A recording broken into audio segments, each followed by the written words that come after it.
നമസ്കാരം. ശ്രീകൃഷ്ണ കഥാമൃതം ഭാഗം 787 787. ഓം ഗം ഗണപതയേ നമഃ. ഓം സം സരസ്വതേ സ്വാഹ. ഓം ശ്രീ ഗുരുഭ്യോ നമഃ. ഓം ശ്രീ രംഗനാഥ ശർമ്മണേ നമഃ. നാരായണ നാരായണ നാരായണ നാരായണ നാരായണ നാരായണ നാരായണ നാരായണ നാരായണ നാരായണ നാരായണ. ഓം ശ്രീകൃഷ്ണാർപ്പണമസ്തു. ഓം ശ്രീകൃഷ്ണായ പരബ്രഹ്മണേ നമഃ. ഓം ശ്രീകൃഷ്ണായ പരമാത്മനേ നമഃ. ഹരേ രാമ രാമ രാമ ഹരേ ഹരേ, ഹരേ കൃഷ്ണ കൃഷ്ണ കൃഷ്ണ ഹരേ ഹരേ. ഓം ശ്രീ രുക്മിണി സത്യഭാമ സമേത ശ്രീ ഗോപാലകൃഷ്ണസ്വാമിനേ നമഃ. ശ്രീകൃഷ്ണ കഥാമൃതത്തിലെ അവസാന കാണ്ഡം ഉപാസനാകാന്ഡം. അതിൽ 49-ാം സർഗം ദ്രവ്യ ദേശാദി ഗുണദോഷങ്ങൾ എന്നുള്ള ഭാഗത്തു കൂടെയാണ് സഞ്ചരിച്ചു കൊണ്ടിരിക്കുന്നത്. അതിൽ 11-ാമത്തെ ശ്ലോകമാണ് പറഞ്ഞു നിർത്തിയിട്ടുള്ളത്.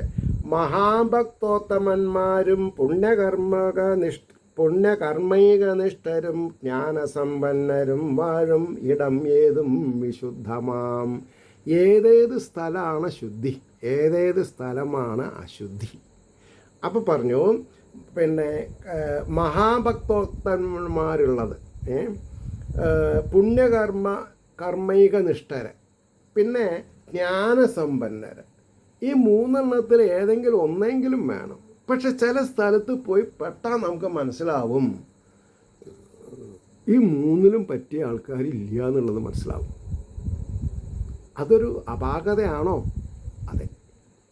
ആ അപാകതയിൽ നിന്ന് എങ്ങനെ രക്ഷപ്പെടുക? ഇതിൽ 3 ഏതെങ്കിലും ഒന്ന് നമ്മൾക്ക് ഉണ്ടാക്കാൻ സാധിക്കുക.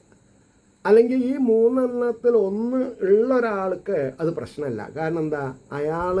അയാളുടെ ആത്മാരാമത്വത്തിലാവും ഇരിക്കുക. ഒരു ഉദാഹരണം പറയാം. ഇപ്പം ഞാൻ വളരെയധികം 95 മുതൽക്ക് 2012 വരെ IIT-യിലായിരുന്നു. പക്ഷേ ആ 12, 5, 17 കൊല്ലം ഞാൻ ഈ അഭ്യാസത്തിൽ മുഴുക കാരണം ഞാൻ ഏതൊരു സ്ഥലത്ത് പോയാലും എനിക്കത് പ്രശ്നമല്ല. കാരണം ഈ 12, 5, 17 കൊല്ലത്തെ ജീവിതം എന്നെ മാറ്റിമറിച്ചിട്ടുണ്ട്. പറഞ്ഞു മനസ്സിലായില്ലേ? അങ്ങനെ എല്ലാവരും ബ്ലെസ്ഡ് ആവില്ല. അതാണ് ഏറ്റവും വലിയ പ്രശ്നം. അതാണ് ഈ ബോംബെയിൽ ജീവിച്ച ആൾക്കാർക്ക് ചിലവർക്ക് നാട്ടിൽ വന്നാൽ ഇരിപ്പുറപ്പിക്കില്ല. അവർ ചിലപ്പോൾ ബോംബെക്ക് തന്നെ പോയിന്ന് വരും. പക്ഷേ നാട്ടിൽ ഒട്ടിയിരിക്കണമെന്നുണ്ടെങ്കിൽ ഈ പറഞ്ഞ 3 ഏതെങ്കിലും ഒരു ക്വാളിറ്റി നമ്മൾക്ക് ഉണ്ടായിരിക്കണം. മനസ്സിലായില്ലേ? അപ്പോൾ ഇനി അടുത്ത ശ്ലോകം പറയണു. കാലം ധാന്യാദി സൗകര്യമുള്ളതും വിഘ്നമറ്റതും. കാലം എങ്ങനെയായിരിക്കണം? ധാന്യാദി സൗകര്യമുള്ളതും വിഘ്നമറ്റതും. ഞാനൊരു 1975 ബോംബെക്ക് പോയപ്പോൾ അവിടുത്തെ ആ കാലത്ത് അരിപ്രശ്നം ഭയങ്കരമായിരുന്നു. ടിറ്റുവാല, അംബർനാഥ്, ബദലാപൂരൊക്കെ പോയിട്ട് അരി വാങ്ങി കൊടുക്കുന്നുണ്ട്. അതേമാതിരി ഈ ദീവ ജംഗ്ഷൻ ഡെവലപ്പായിട്ടില്ല. ദീവയിലും അരി കിട്ടിയിരുന്നു. ഗ്രാമപ്രദേശത്താണ്. മാർക്കറ്റിൽ അരി ഇല്ലാത്തൊരു കാലം ഉണ്ടായിരുന്നു ബോംബെയിൽ. പറഞ്ഞു മനസ്സിലായില്ലേ? അല്ലെങ്കിൽ വില കൂടും. എന്ത് ചെയ്യാൻ പറ്റും?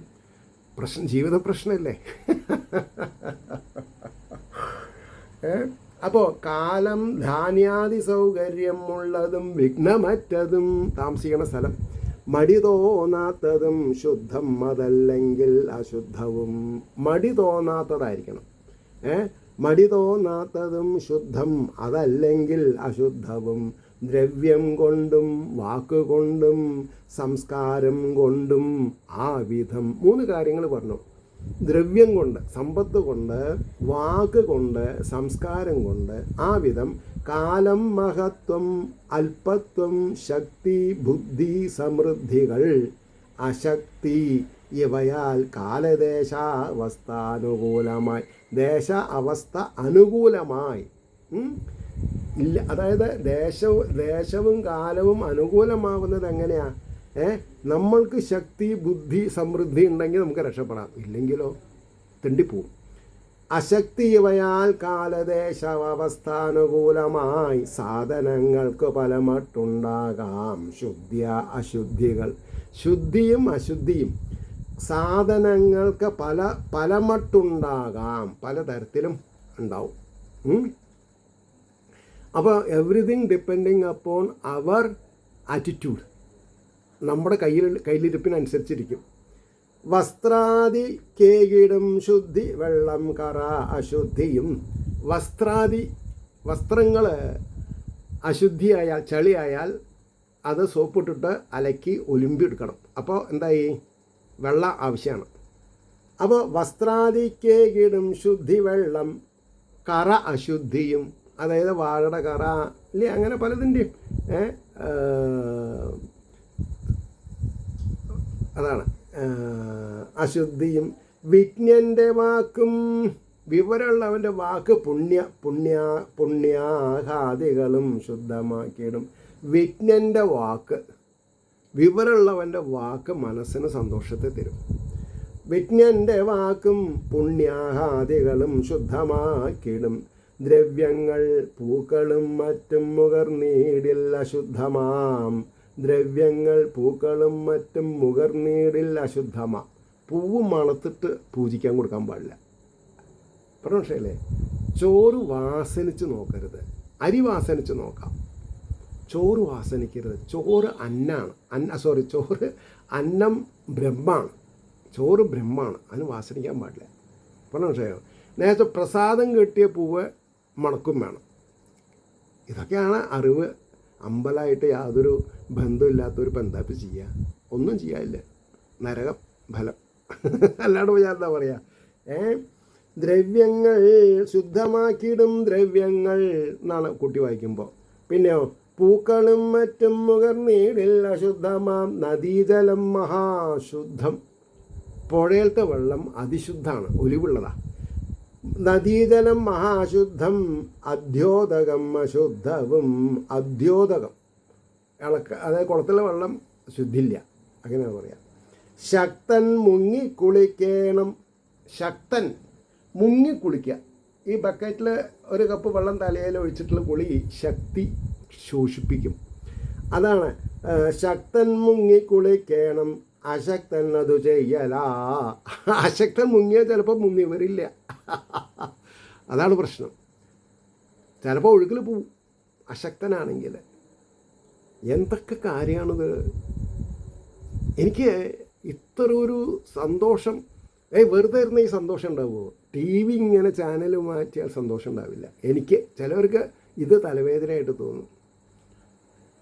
എനിക്കങ്ങനെയല്ല, ഇതെനിക്ക് ഭയങ്കര പഥ്യമായിട്ട് തോന്നുന്നു.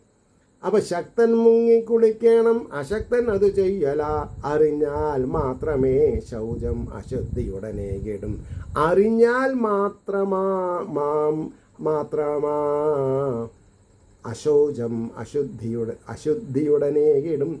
അറിഞ്ഞാൽ മാത്രം അശൗചം, അതായത് ഈ പല അറിഞ്ഞാലേ ഉള്ളൂ, അറിഞ്ഞില്ലെങ്കിൽ പലയുണ്ടോ? അതായത് വാലായ്മ, പിന്നെ കുടുംബത്തിൽ ആരെങ്കിലും പ്രസവിച്ചാൽ ഒരു പെലയുണ്ട്, മരിച്ചാൽ പെലയുണ്ട്. അപ്പോൾ പറഞ്ഞു അറിഞ്ഞാൽ മാത്രം അശോചം അശുദ്ധിയുടനെ ഇടും. മുഷിഞ്ഞ വസ്ത്രവും മറ്റും സമ്പന്നന്മാർക്ക് അശുദ്ധിയാം. ദരിദ്രർക്ക് ശുദ്ധിയാണ് അല്ലേ? ദരിദ്രർക്ക് മുഷിഞ്ഞ വസ്ത്രം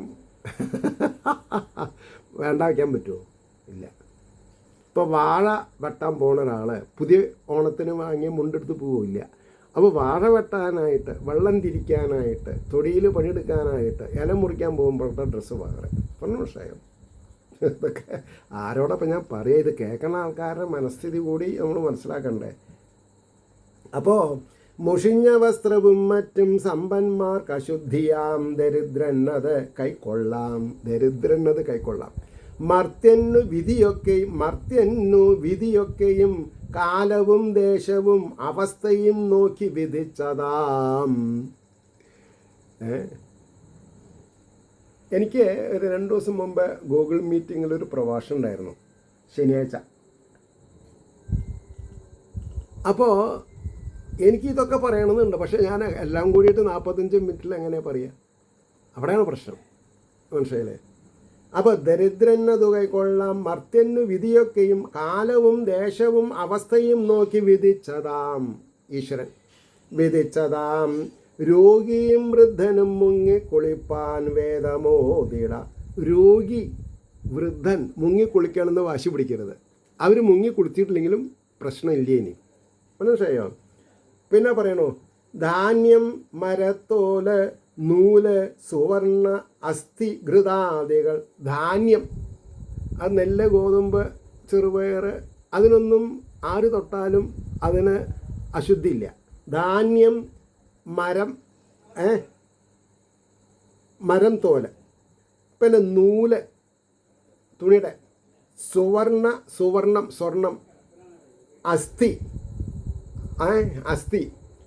ഘൃതാദികൾ. ഘൃതം എന്ന് പറഞ്ഞാൽ നെയ്യെന്നർത്ഥം. ഘൃതാദികൾ, കാലം, കാറ്റ്, അഗ്നി, നീർ അതായത് വെള്ളം, മണ്ണ് എന്നിവ കൊണ്ട് വിശുദ്ധമാം. വെള്ളം തളിച്ചാൽ ശുദ്ധമാവണതുണ്ട്, മണ്ണ് തൊട്ട് പിന്നെ മണ്ണ് കൊണ്ട് ശുദ്ധമാവണതുണ്ട്, എന്നിവ കൊണ്ട് വിശുദ്ധമായി തീരും എന്നാണ് പറഞ്ഞതിൻ്റെ താല്പര്യം. എന്നിട്ട് പറയുന്നു, ചളിയും കറിയും മറ്റും ഇളക്കി വാസനാദികൾ തിരുമ്പി വൃത്തിയാക്കിയിടിൽ മുൻവിധം ശുദ്ധമായി വരും. അല്ലേ? ചളിയും കറിയും മറ്റും ഇളക്കി. അതിനാണ് പണ്ടൊക്കെ ഈ വസ്ത്രങ്ങൾ പുഴുക്കും അപ്പസോഡ് ഇട്ടിട്ട് വെള്ളത്തിലിട്ട് വേവിച്ച് നനച്ചിട്ട് ഉണക്കും, വെയിലത്ത് ഉണക്കും. എന്നിട്ട് അത് മടക്കി ഒരു മരത്തിൻ്റെ കനമുള്ള റോളർ കൊണ്ട് അടിച്ച് ഇസ്തിരിക്കിട്ട് കൂടുതലാക്കുന്നൊരു കാലം ഉണ്ടായിരുന്നു, ഇസ്തിരിപ്പെട്ടിയൊക്കെ വരുന്നതിൻ്റെ മുമ്പ്. അപ്പോൾ ചളിയും കറിയും മറ്റും ഇളക്കി വാസനാദികൾ തിരുമ്പി വൃത്തിയാക്കേടിൽ മുൻവിധം ശുദ്ധമായി വരും. സ്നാനം, ദാനം, ജപം, പ്രായം, വീര്യം, സംസ്കാരകർമ്മവും ആത്മചിന്തനവും മറ്റും കൊണ്ടു മർത്യൻ വിശുദ്ധനായിട്ട് വരും. എങ്ങനെ? കുളി കൊണ്ട് ദാനം ചെയ്താൽ ശുദ്ധത വരും. ജപം, പ്രായം കൊണ്ട് വീര്യം, സംസ്കാരകർമ്മം, അതായത് ഈ പൂണനൂല് അത് സംസ്കാരമാണ്. സംസ്കാരകർമ്മവും ആത്മചിന്തനം എന്ന് പറഞ്ഞെന്താ? ആത്മാരാമത്വത്തിലിരിക്കുക. മറ്റും കൊണ്ട് മർത്യൻ വിശുദ്ധനായി പുണ്യകർമ്മങ്ങൾ ചെയ്തും കൊണ്ട് അത്യന്ത സുചരിത്രൻ, നല്ല വഴിക്ക് നടക്കുന്നവൻ. പുണ്യകർമ്മങ്ങൾ ചെയ്തും കൊണ്ട് അത്യന്ത സുചരിത്രനായി ശ്രവണാദികളിൽ തന്നെ മുഴുകിയിടണം ആവതും. നല്ലത് അതന്നെയാണ്. ഭാഗവതം കേൾക്കുക, രാമായണ പാരായണം കേൾക്കുക, വേദങ്ങൾ, ഉപനിഷത്തുകൾ, ശ്രവണാദികളിൽ തന്നെ മുഴുകിയിടേണം ആവതും. വേണ്ടും വിധം ഗുരുമുഖത്തിങ്കൽ നിന്നറിയുന്നതാം. വേണ്ടും വിധം ഗുരുമുഖത്തിങ്കൽ നിന്നറിയുന്നതാം മന്ത്രശുദ്ധി ശരിക്കെന്നിൽ അർപ്പിച്ചാൽ കർമ്മശുദ്ധിയാം. അതായത് മന്ത്രം മനസ്സിനെ ശുദ്ധിയാക്കും. ശരിക്കെന്നിൽ അർപ്പിച്ചാൽ രാജാവിനെ സ്തുതിച്ചതുകൊണ്ട് ഭോഗങ്ങൾ കിട്ടും, ഭോഗൈശ്വര്യങ്ങളുണ്ടാവും. ഈശ്വരനെ അർപ്പിച്ചാലോ മനഃശുദ്ധിയോടുകൂടി മോക്ഷം കിട്ടും. അപ്പോൾ ശരിക്ക് എന്നിലർപ്പിച്ചാൽ കർമ്മശുദ്ധിയാം. ദ്രവ്യം, ദേശം, കാല കർമ്മകർത്തൃ മന്ത്രങ്ങളാറിവ. ദ്രവ്യം, ദേശം, കാല, കർമ്മ, കർത്തൃ മന്ത്രങ്ങളാറിവ ശുദ്ധമാകലതാം ധർമ്മം അല്ലെന്നാൽ അധർമ്മമാം. ശുദ്ധാണെങ്കിൽ ധർമ്മം, അശുദ്ധാണെങ്കിൽ അധർമ്മം. ദ്രവ്യം ശുദ്ധം അശുദ്ധാവും. ദേശം, കാലം, കർമ്മ, കർത്തൃത്വം, മന്ത്രങ്ങൾ ശുദ്ധമാകിലതാം ധർമ്മം അല്ലെന്നാൽ അത് അധർമ്മമാം. പിന്നെ പറയണു, ഒന്നു തന്നെ ചിലയിടത്ത് ദോഷം, മറ്റൊരിടം ഗുണം. ഒന്ന് പല സ്ഥലത്ത് ശുദ്ധമാണെങ്കിൽ വേറൊരു സ്ഥലത്ത് ദോഷമുള്ളതാവും.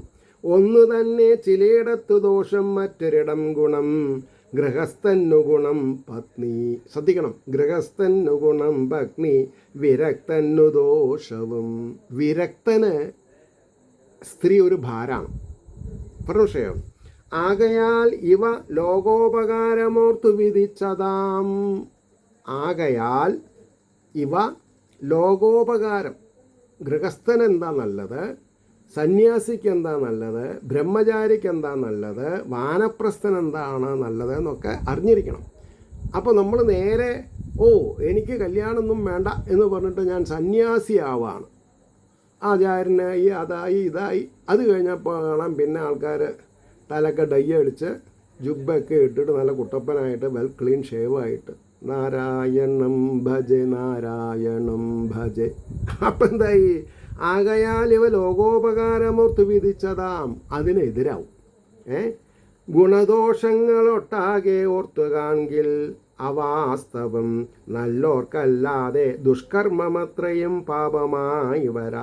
നല്ലോർക്ക് അല്ലാതെ ദുഷ്കർമ്മമത്രയും നല്ലോർക്ക് പാപമില്ല. കാരണം എന്താ? അവർ മനഃശുദ്ധിയുള്ള ആൾക്കാരാണ്.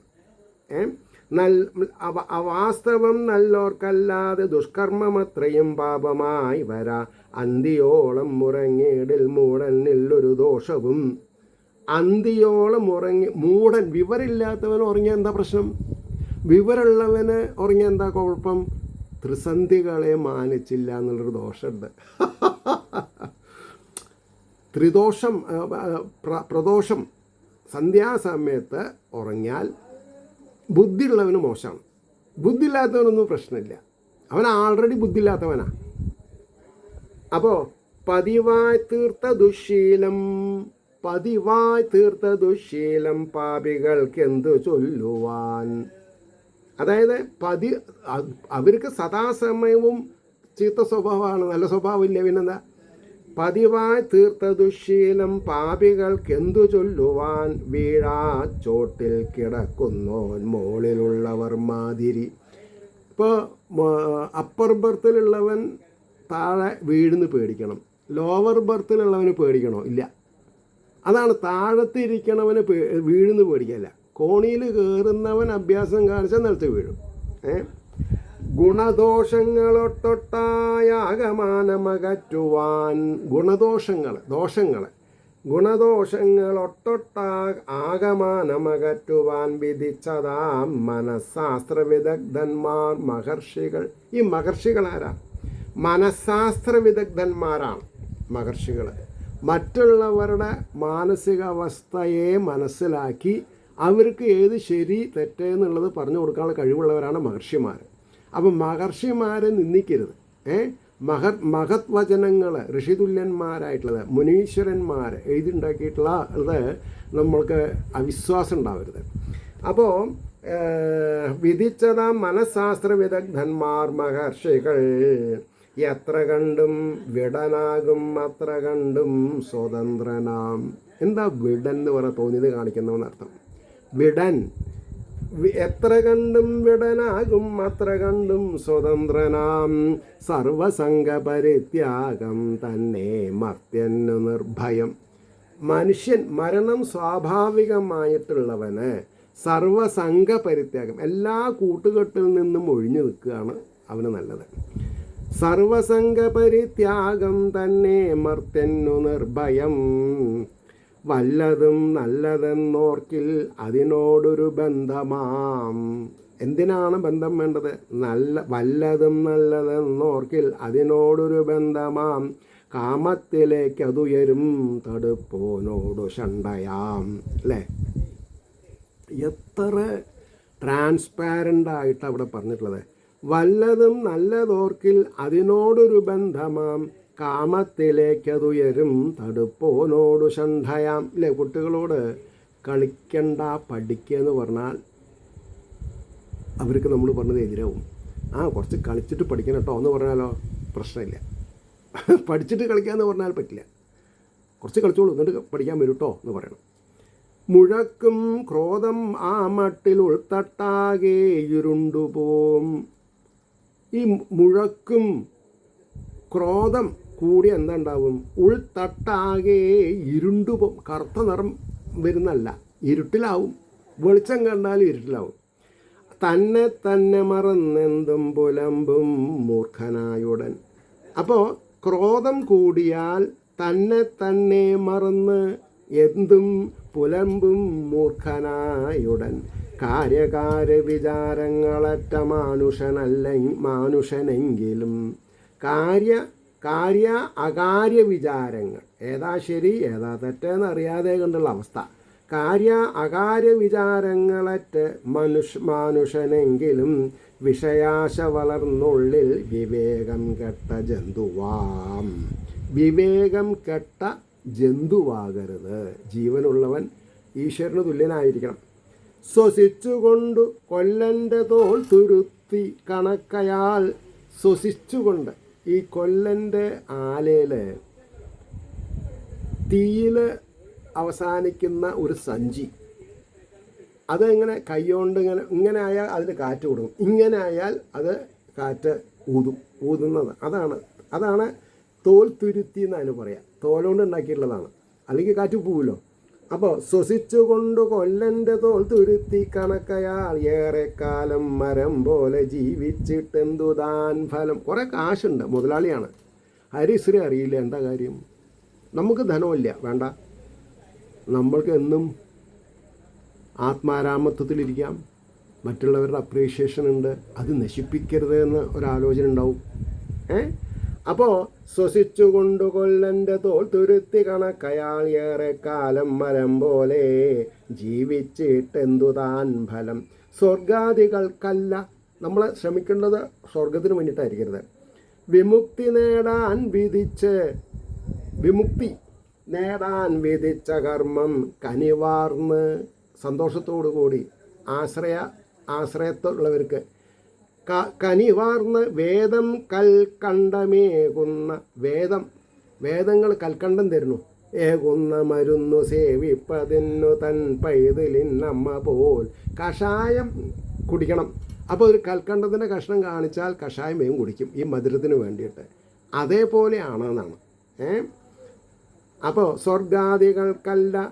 അപ്പോൾ ജീവിച്ചിട്ടെന്തു താൻ ഫലം? സ്വർഗാദികൾക്കല്ല, വിമുക്തി നേടാൻ വിധിച്ചു കർമ്മം കനിവാർന്നു വേദം. മോക്ഷം നേടാൻ വേണ്ടിയിട്ടാണ് വിധിച്ചിട്ടുള്ളത്.